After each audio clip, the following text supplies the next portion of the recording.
World War II transformed the sniper from a supporting marksman into a decisive figure on the battlefield. In a war defined by trenches, cities, and forests, the sniper emerged as both a psychological weapon and a lethal tactician, feared by generals and infantry alike. Sniping had existed in previous wars, but WW2 elevated its role. Improved optics, bolt-action rifles, and training programs turned snipers into specialists. They could pin down entire units, eliminate officers, and operate alone or in small units, often surviving in isolation for days. Germany, the Soviet Union, the US, Finland, and Japan all trained snipers extensively. Some used factory-made scopes, while others modified hunting rifles. The battlefield chaos created the perfect environment for snipers to flourish, especially in dense forests, cities, and winter terrain. The sniper's goal wasn't just to kill, it was to cause fear. A single hidden shooter could delay battalions, halt advances, or silence machine gun nests. Snipers became both executioners and psychological ghosts, with enemies terrified of every exposed step they took. Snipers mastered camouflage. They used terrain, weather, and even corpses for cover. Many created personal hides using snow, foliage, or debris. Patience was key, some waited hours or days without moving, waiting for the perfect shot to demoralize and disrupt enemy lines. The Soviet Union and Finland were especially successful, fielding thousands of trained snipers. Meanwhile, American and British forces gradually adapted to counter Axis sharpshooters. Sniper versus sniper battles became infamous in cities like Stalingrad, where a single duel could decide control over entire sectors.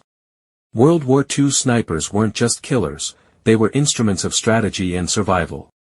Their presence rewrote military doctrines and reshaped tactics across continents. What began as a solitary marksman's mission became a vital and feared component of 20th-century total warfare. Simo Häyhä, known as the White Death, remains one of the most lethal snipers in history. During the Winter War of 1939–1940 between Finland and the Soviet Union, he killed over 500 enemy soldiers, despite brutal weather and overwhelming odds against his homeland.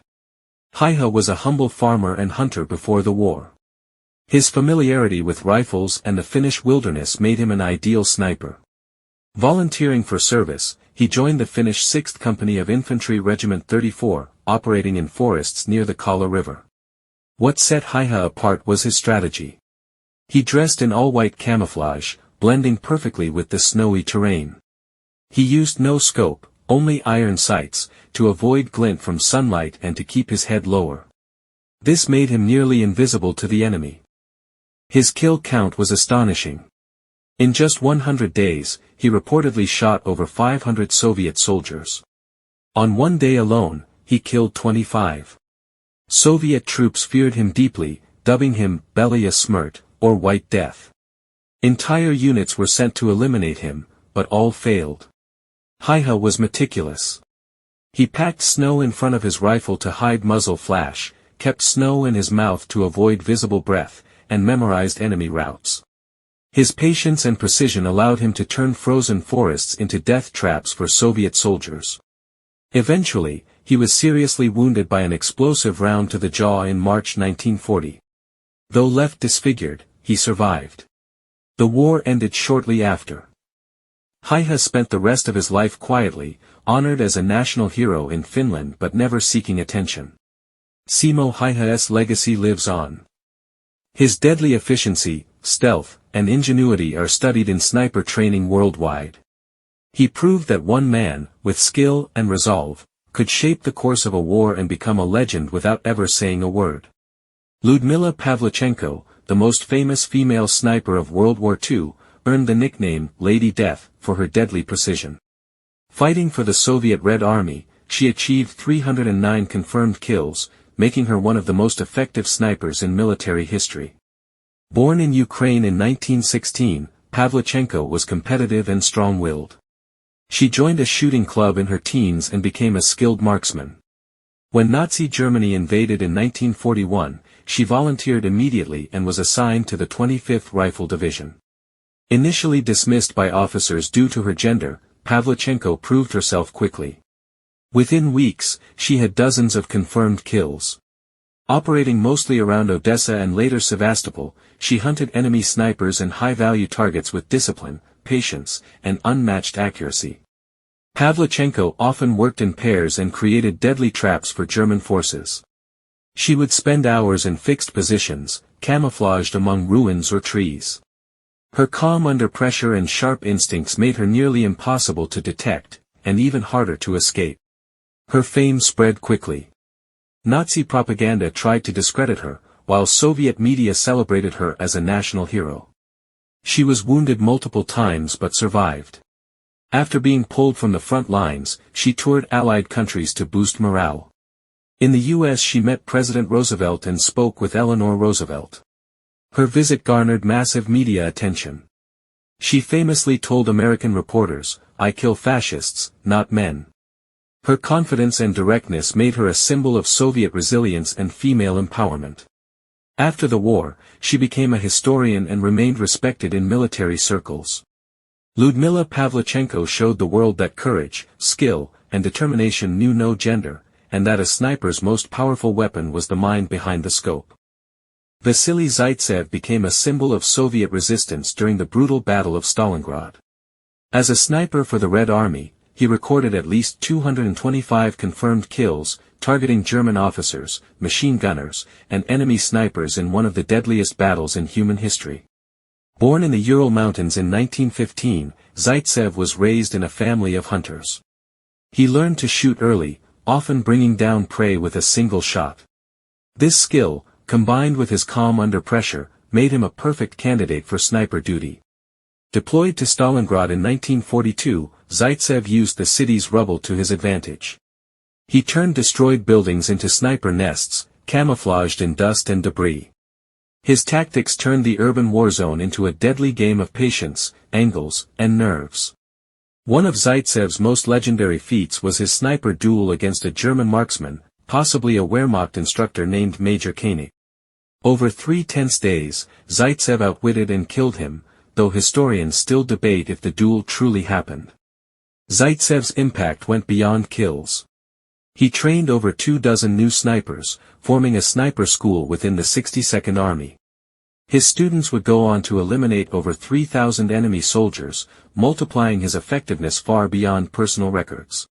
He was severely wounded in January 1943 by a mortar explosion that damaged his eyesight. He survived, was treated in Moscow, and eventually returned to the front. After the war, he worked as an engineer and was later honored as a hero of the Soviet Union. Zaitsev's story became legendary through books, Soviet films, and later Hollywood's Enemy at the Gates. His legacy represents the psychological and tactical importance of snipers in urban warfare, and how one man's skill could help turn the tide in a city's desperate defense. While Allied snipers often gained fame, Axis powers also produced deadly sharpshooters. German and Japanese snipers inflicted massive losses using advanced optics, ruthless tactics, and brutal training. These marksmen stalked cities, forests, and jungles, haunting Allied troops with precise, unseen shots from unexpected angles. Matthäus Hetzenauer, a German sniper, had 345 confirmed kills, making him the most lethal sniper in the Wehrmacht. Serving on the Eastern Front, he used a Karabiner 98K rifle with a scope. Hetzenauer operated in freezing conditions and was known for his patience and long-range accuracy. Another feared name was Bruno Sutkus, a Lithuanian-German sniper with 209 confirmed kills. Active in 1944, he kept detailed logs of his shots, distances, and targets. His personal records helped historians study sniper behavior and tactics used by the German army in late-war conditions. German snipers were trained in specialized schools and often assigned to elite units. Their goal was disruption, targeting medics, radio operators, and officers. Some snipers would leave behind enemy uniforms or booby-trapped bodies to confuse and demoralize advancing troops. Japanese snipers in the Pacific were equally terrifying. Hidden in trees or caves, they targeted U.S. soldiers with deadly precision. They used camouflage expertly and booby-trapped fallen comrades. Their psychological impact on Allied soldiers was immense, especially in places like Iwo Jima and Guadalcanal. The Japanese often used older Arisaka rifles with fixed scopes, but made up for outdated gear with stealth and determination.